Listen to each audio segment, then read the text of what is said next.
அனைவருக்கும் வணக்கம். நான் திண்டுக்கல்லேருந்து பிரிட்டோராஜ் பேசுகிறேங்க.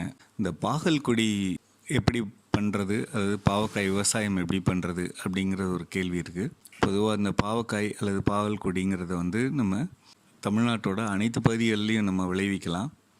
ஒன்றே ஒன்று என்னென்னா, மண் கொஞ்சம் பொலப்பொலப்பு தன்மையோட மணல் கலந்து இருந்தால் ரொம்ப நல்லது. அல்லதுனாலும் அதை மணல் கொஞ்சம் பொலப்பொலப்பு தன்மைக்கு கொண்டு வந்துட்டு நம்ம நடுறது நல்லது. சரிங்களா? இது மட்டும் நல்ல வடிகால் வசதி உள்ளது இடமா இருக்கணும். தண்ணி தேங்கி நிற்க வேண்டாம் வேறு பகுதியில். அதை மட்டும் நம்ம உறுதி செஞ்சுக்கலாங்க. பொதுவாக 4-5 வெரைட்டி இருக்குது நம்மளுடைய தமிழ்நாட்டுக்கு ஏற்ற வெரைட்டி. அதில் குட்டை புடலை இருக்குது, நீண்ட புடலை இருக்குது, அகலமும் நீளமும் உள்ள புடலை இருக்குது, வெரைட்டி இருக்குது. அதில் எது வேணுமோ நம்ம இடத்துக்கு ஏற்ற மாதிரி செலக்ட் பண்ணிக்கலாம். பொதுவாக இந்த பயிர் ஒரு 135லேருந்து 140 நாட்கள் வரலும் வளரக்கூடிய ஒரு பயிர். இதற்கு எப்படி தயார் பண்ணணும் அப்படின்னு சொன்னால், 3 அடி நீளம், 3 அடி அகலம், 3 அடி ஆழம் உள்ள ஒரு குழி எடுத்துக்கலாம். அந்த குழிக்குள்ளே நம்ம ஆரம்பத்தில் கீழே செம்மண் நிலமாக இருந்தால் கீழே ஒரு 2-3 தட்டு களிமண் போட்டுட்டு, அதற்கு மேலே குறைஞ்சபட்சம் ஒரு 5 கூடை, அதாவது இப்படி எடுத்துக்கலாம், ஒரு 10லேருந்து 15 கிலோ தொழு உரம் நம்ம ஃபஸ்ட்டில் ஒரு அடுக்காக போட்டுக்கலாம். அதுக்கு மேலே திருப்பி இன்னொரு மண் ஒரு 1/2 அடிக்கு போட்டுக்கிட்டு, அதுக்கு மேலே திருப்பி ஒரு கூடை வேப்பம் புண்ணாக்கூட கலந்த தொழு உரத்தை நம்ம போட்டுக்கலாம்.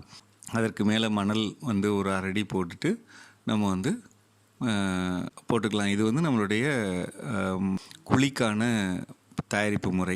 இந்த குழிக்கான தயாரிப்பு முறையில் நம்ம இன்னும் என்ன செய்யலாம் அப்படின்னா, ஏன்னா நம்ம இப்போ தொழு உரமும் வேப்ப புண்ணாக்கும் போட்டிருக்கோம். இதில் எள்ளு புண்ணாக்கு போடலாம், கடலை புண்ணாக்கு போட்டு வச்சுக்கலாம். கண்டிப்பாக ஒரு குழிக்கு ஒரு 1/4 டீஸ்பூன்லேருந்து 1/2 டீஸ்பூன் அளவுக்கு சூடோமோனஸ், அப்புறம் விரிடியும் நம்ம பயன்படுத்தலாம். களிமண் நிலங்களில், செம்மண் நிலமாக இருந்தால் வேம் பயன்படுத்தலாம். சூடோமோனஸோட வேம் கலந்து அந்த மண்ணில் போட்டு வச்சுக்கலாம். சரிங்களா?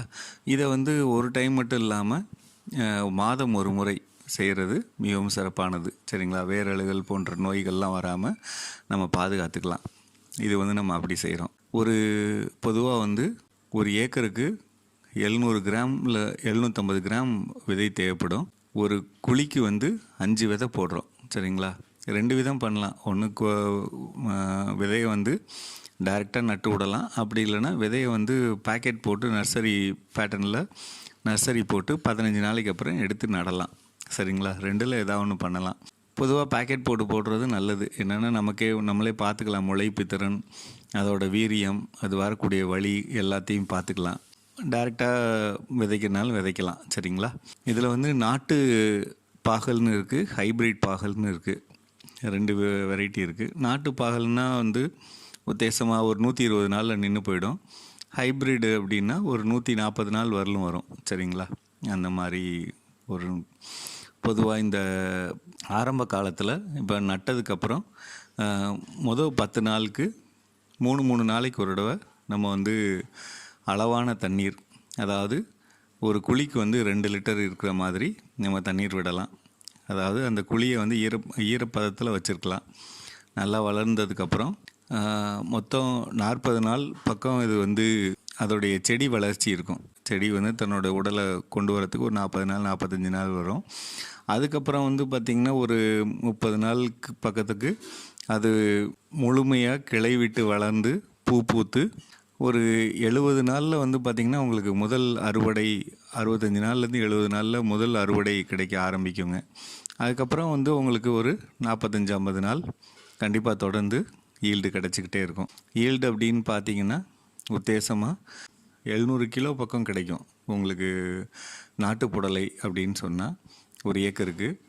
அதே இது ஒரு ஹைப்ரிட் அப்படின்னு எடுத்துட்டிங்கன்னா நல்ல அதிகமான அளவு கூட நம்ம எடுக்கலாம். அதாவது குறைஞ்சபட்சம் சொல்லப்போனால் 12 டன்னுலேருந்து 15 டன் வரலும் கூட எடுக்கலாம். சரிங்களா? அந்த மாதிரி பண்ணலாம். அடுத்து இந்த புடலையில் நோய் தாக்குதல்கள் அப்படிங்கிறது ரொம்ப சாதாரணமான எல்லா இடத்துலையும் இருக்கக்கூடிய நோய்கள் தான் இதுலேயும் வரும். இதில் முக்கியமானது வந்து அஸ்வினி தாக்குதல், அது ரொம்ப சாதாரணமானது.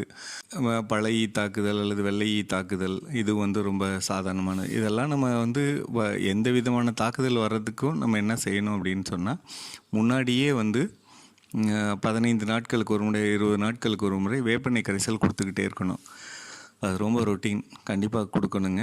இப்போ இது காய் வந்ததுக்கப்புறம் ஒட்டு மட்டைகள், மஞ்சள் நிற ஒட்டு மட்டைகள் அது கட்டுறது, அந்த பூத்ததுக்கப்புறம் பூத்து காய் வர அந்த நாட்கள், அந்த 40 நாட்களுக்கு நம்ம எண்ணெய், நல்ல எண்ணெய் தடவிய மஞ்சள் ஒட்டு மட்டை வந்து ஒரு ஏக்கருக்கு 7லேருந்து 8 எண்ணிக்கையில் பரவலாக்கப்பட்டு வைக்கலாம். அதே மாதிரி சூரிய ஒளியில் இயங்கும் பூச்சி பிடிப்பானோ அல்லது வந்து வேறு எந்த முறையில் செய்யக்கூடிய ஒளி உபயோகப்படுத்தி நம்ம பாகல் பூச்சி பிடிக்கிற கருவிகளையோ நம்ம ஒரு ஏக்கருக்கு 4 முதல் 5 இடங்களில் வைக்கலாம். அதே மாதிரி நம்ம பூச்சி பிடிக்கக்கூடிய மருந்து உருண்டைகள் அதை பயன்படுத்தியும் நம்ம வந்து பூச்சிகளை தடுக்கிறதுக்கான வழிகள் பார்க்கலாம்.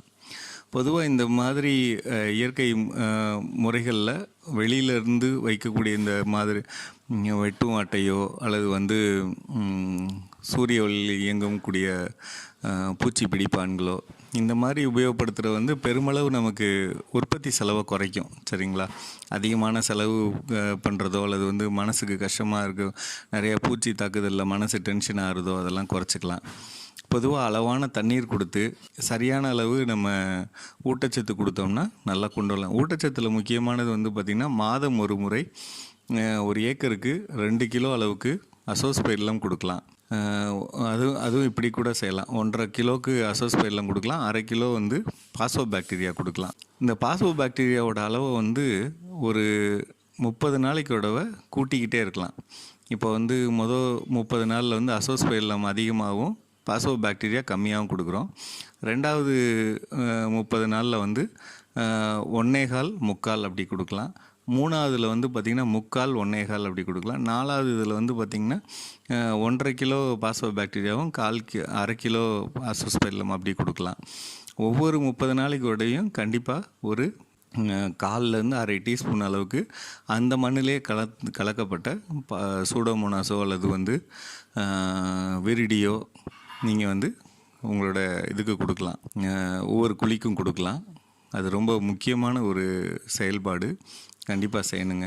பொதுவாக பஞ்சகாவியாவோ ஜீவாமிர்தமோ ஈயம் கரைசலோ ஒவ்வொரு பாசனத்தின் போதும் கலந்து விட வேண்டியது நம்மளுடைய கடமை, அடிப்படை கடமை அது.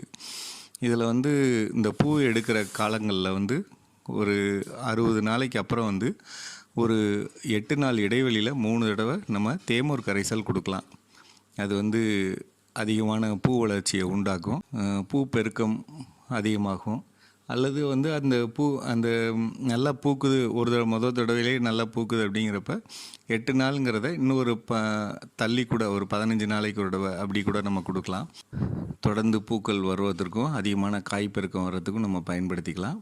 கீழே வந்து நம்ம பஞ்சகாவியாவோ ஜீவாமிர்தமோ அல்லது ஈயம் கரைசலோ தொடர்ந்து நம்ம இந்த வேர் வழிக்கு நம்ம கொடுத்துட்ருக்கலாம். இதில் வந்து சப்போஸ் வறட்சி நாட்களில் கொஞ்சம் தண்ணி கிடைக்காத சூழ்நிலை, சரியாக வளரலை அப்படிங்கிற ஒரு நிலைமை இருந்ததுன்னா ஈயம் கரைசலை வந்து நீங்கள் செடிக்கு ஸ்ப்ரே பண்ணலாம்.